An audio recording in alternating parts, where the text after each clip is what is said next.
Hello guys, hello mga kamami. Yan, habang magpapahinga, mag ano tayo, mag real talk tayo guys, mga kamami.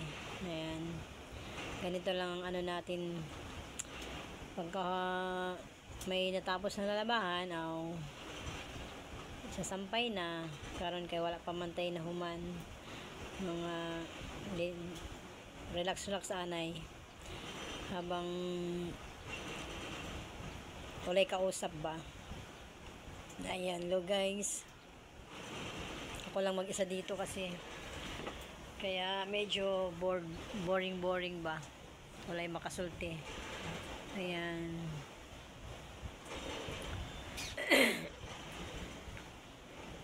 Masaya sana kung ano no, buo pa ang pamilya, kompleto pa ang nanay, kay mas nindot yun yung pagka ang nanay na apa, kay yun ang katsikahan mo no. Makatawag ko sa probinsya, siya lagi ang akong makasulti, siyang dayon nga magsulti me. Iba dyan ang nanay mo nga kamo nga mga kabataan nga kompleto pa sa mga ginikanan iparanas mo sa ilaha permi na bigyan mo sila ng time, kay kung wala na sila,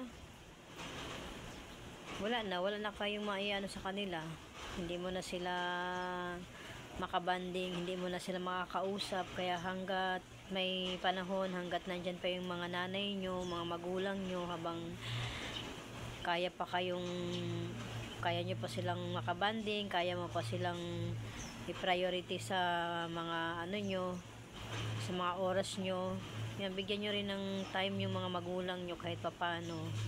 Kasi kapag wala na kayong magiging time, wala na kayong makakasama na yung para bang iba ang nanay kasi minsan nakakausap mo siya, meron kang nasabi sa kanila, meron kang kahit kung ano man yung mga banding nyo, meron kang sasabihin sa nanay mo na siya lang talaga ang pwede mong masabihan, mga ganong bagay. Kaya hanggat maaga pa, hanggat malakas pa yung mga magulang nyo, kuanin nyo sila. Hanggat may kaya pa kayong ibigay, hanggat mayroon kayong, basta kung ano yung kakayahan yung maibigay sa magulang nyo, yung ganun. Hindi naman natin pinipilit na hindi naman natin pinipilit ang sarili natin na ibigay natin yung the best. Yung pagmamahal lang, pag-iintindi, yung kausapin nyo sila, tanungin nyo sila kung kumusta na sila, mga ganung bagay. Huwag nyo hayaan na hindi nyo sila kausapin, hindi nyo kamustahin, mga ganung bagay. Kasi ang hirap na mawala ng nanay. Lalo sa akin kasi sanay kasi ako na si mama lagi ang nakakausap ko pag tumatawag ako, mga ganong pag naiinip lang ako dito, tatawag ako si mama, may mga ganyan, kahit bigyan mo lang yun ng maliit na bagay, masaya na yun. Kasi ang mga nanay minsan kasi nagaano din yan na kalinga nyo ng mga anak, yung napapansin nyo, yung makakamusta nyo, kasi yan yung simula pagkabata natin. Ibig sabihin hindi pa rin sapat yun na porket napalaki tayo, porket marunong na tayo sa buhay, may mga asawa at pamilya na tayo, hindi na natin sila intindihin kasi meron na tayong priority na pamilya. Hindi ganun. Kailangan nyo pa rin ang mga magulang nyo, isisingit nyo pa rin kahit papano. Ganun dapat ang naging experience ko. Kaya ayun, Ganito lang talaga ang buhay natin, una-una lang talaga tayo. Kasi kung ano na talaga ni God, si Lord naman talaga ang may alam sa atin kung hanggang kailan na lang tayo. Kaya ganun lang talaga ang buhay natin dito sa mundo. Kaya hanggat nabubuhay tayo, hanggat may lakas tayo, ganito lang, ikot-ikot lang ang buhay natin dito sa mundong ibabaw. Lahat ng lahat gagawin natin para sa mga anak natin, sa asawa natin, sa buong pamilya natin. Kailangan magkaintindihan lang. Lahat ng bagay kailangan pag-uusapan, kailangan magkaintindihan. Kasi kami, sa totoo lang, no, nung syempre mga bata pa kami mag-asawa, bagong sama, medyo pa ang buhay, medyo hindi pa sila yung asawa mo noon, hindi pa yung parang hindi pa sila seryoso sa pamilya, yung mga ganun. Kasi hindi pa nila andyan yung mga away nyo, andyan yung hindi nyo pagkakasunduan, mga ganun. Yun yung time na may mga away lagi kayo, na may oras na nagkakahiwalay pa kayo. Pero sa totoo lang, kami dalawa ng asawa ko, ilang beses din kami nagkahiwalay, pero talagang nagkabalikan din talaga kami. Yun yung doon na kung kayo talaga. Yun, nung pagsama namin ulit, yun, parang yung nagkakaedad na kami dalawa, alam mo yung hindi nyo na kailangan na mag-away, hindi nyo kailangan pag-awayin yung pera. Kasi ako ganun hanggat kaya kong magtrabaho, hanggat kaya kong kumita, hindi ako aasa. Ayokong umasa na manghihingi or bibigyan ka ng asawa mo. Basta kung mayroon akong kailangan na gawin, kailangan trabahuin para magkaroon lang din ako ng kita, yan, ginagawa ko lahat. Yung parang hindi mo na yun iisipin yung pagod mo, basta ang isipin mo na lang, kahit nasa bahay ka, kailangan mo pa rin ng pera. Kasi ako yung asawa na hindi ko pinipilit yung sarili ko na na dito lang, na magtambay ka lang. Mayroong araw talaga ako nandito lang ako sa bahay. Dito ako sa bahay, nag-iintindi kung anong kalat, kung anong gagawin, lahat gagawin ko muna. Tapos may araw din na syempre kung mayroon kang ma-extrahan, gagawin mo para mayroon kang na kita mo din. Mayroon kang pambili ng kailangan mo, or may pambili ka ng bigas, may pambili ka ng ulam. Kasi kung hindi ka magiging masipag, hindi ka magsisikap din na makatulong sa pamilya mo, at dito ka lang halos nakatunganga, wala rin. Kaya kailangan sa buong pamilya magtulungan talaga. Lahat tulungan, lahat pagkakaintindihan, magmamahalan talaga, lahat ng pagbibigayan, pagpapakumbaba, andoon na yun. Kasi yun yung time na nagkakaedad na kayo, andyan yung lahat ng kailangan mo nang umintindi. Kasi ayaw mo na, sawa ka nang makipagdalo, sawa ka nang kailangan mo yung isang bagay na kailangan pagtalunan. May time kasi na ganun, di ba? Ako hindi. Hanggat kaya kong umintindi, hanggat kaya kong magtrabaho, lahat yung gagawin ko para sa pamilya ko. Yung ganun. Ayun. Kaya tayo, tiyaga-tiyaga lang talaga tayo sa buhay. Ayun yung katulad nito na ginagawa ko, nagre-reels ako, nagpo-post din ako sa YouTube. Yun yung sinasabi ko sa sarili ko na sana one time kikita din ako dito sa Facebook. Kaya nag-upload pa rin ako kahit na minsan hindi ako nakakapag-post, pero ngayon lagi ko sinasabi sa sarili ko, araw-araw lagi akong magpo-post, araw-araw, kasi Yun yung nakita ko dun sa earnings ko na nagkaroon din ako ng ano na may pumasok na maliit. Kaya sabi ko, tiyagain ko na lang to. Hanggat nasa bahay ako, gagawin ko yung kung ano yung makakaya kong makapag-post ng reels. Yun yung gagawin ko. Kasi ang ano ko na naman ngayon din, ang iniisip ko na lang din ngayon, syempre yung mag-ama ko, yung pamilya ko dito, yung tatay ko, kasi si tatay na lang, yung lagi kong nasa ano ko. Kaya sabi ko nga, kung ako lang talaga ang mayroon, hindi ako mahirap anuhan talaga, hingan. Alam ng ano ko yan, alam ng buong pamilya ko yan, hindi ako yung maramot. Hanggat mayroon ako, ganun lang. Kaya ito, magtiyaga lang ako muna sa ganto-ganto. Malay natin, di ba? Magkaroon talaga tayo ng sahod, makaranas talaga tayo ng sahod dito sa Facebook. Yun yung lagi kong sinasabi sa sarili ko na isang araw maanuhan ko rin yung gusto ko, yung pangarap ko para sa tatay ko, na matayuan ko ng or maayos ko man lang kahit paano yung bahay namin sa probinsya, diba? Tapos ang pinakaano pa noon, yung alam mo yung mayroon kang gustong iano sa tatay mo na minsan wala ka. Kasi tuwan-tuwa na yun kapag binigyan mo na kahit pambiling biskwit, pambiling gatas. Masaya na yun si tatay. Yun lang naman ang ano niya, na mayroon siyang laging pera. Kasi minsan talagang pag nagkakaroon naman ako ng pera, as in, tama lang din na mayroon akong pambili ng pagkain dito.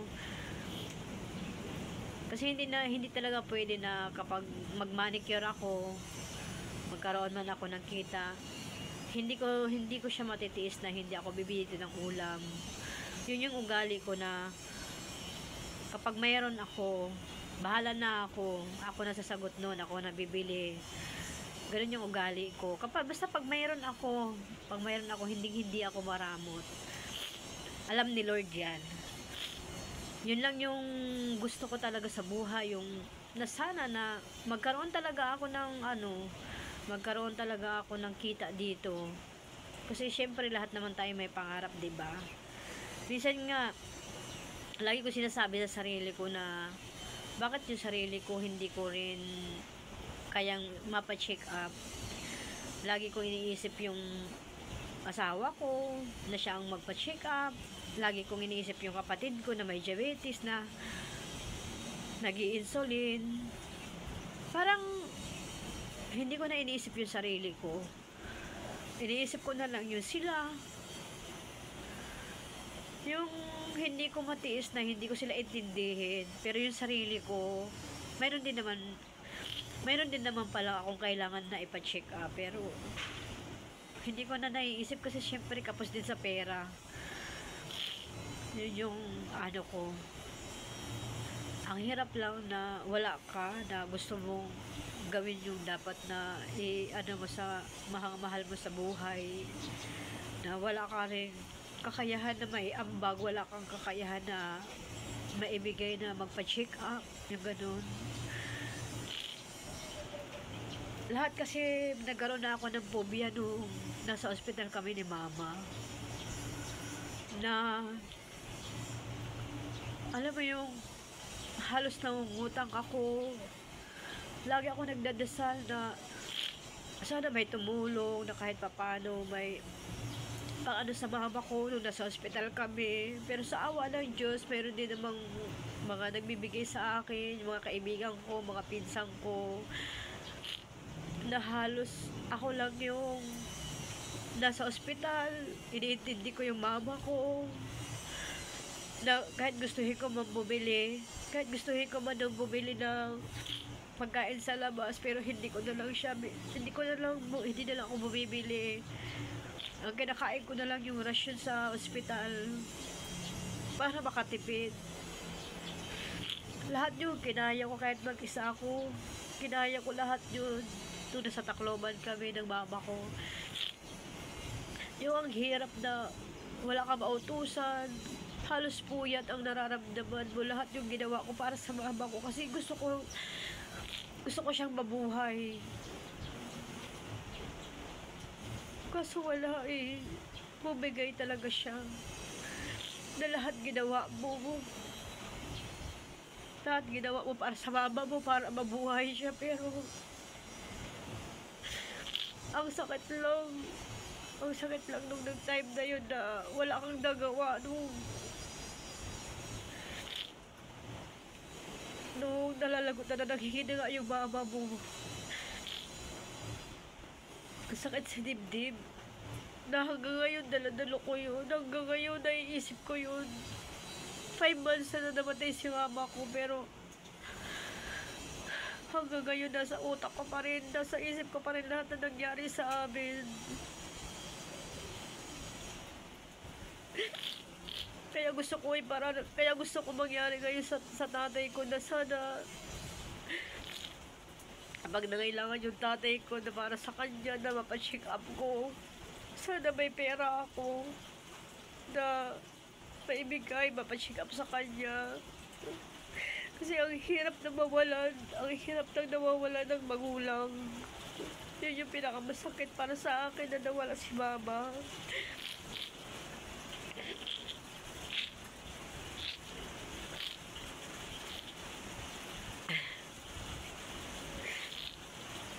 Na hindi ko makakalimutan hanggang ngayon. 5 buwan nang nawawala yung mama ko. 5 buwan nang namatay mama ko. Yun yung ayaw kong mangyari ulit. Kaya kung mayroon lang talaga akong pera, kung ako lang talaga yung binigyan ni Lord na may pera, lahat gagawin ko. Lahat sila tutulungan ko.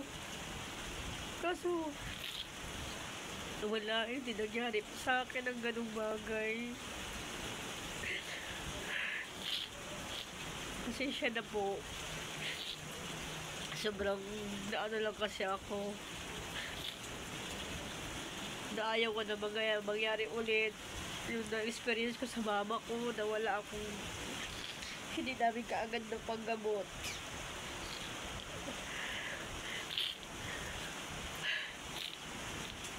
Ayan.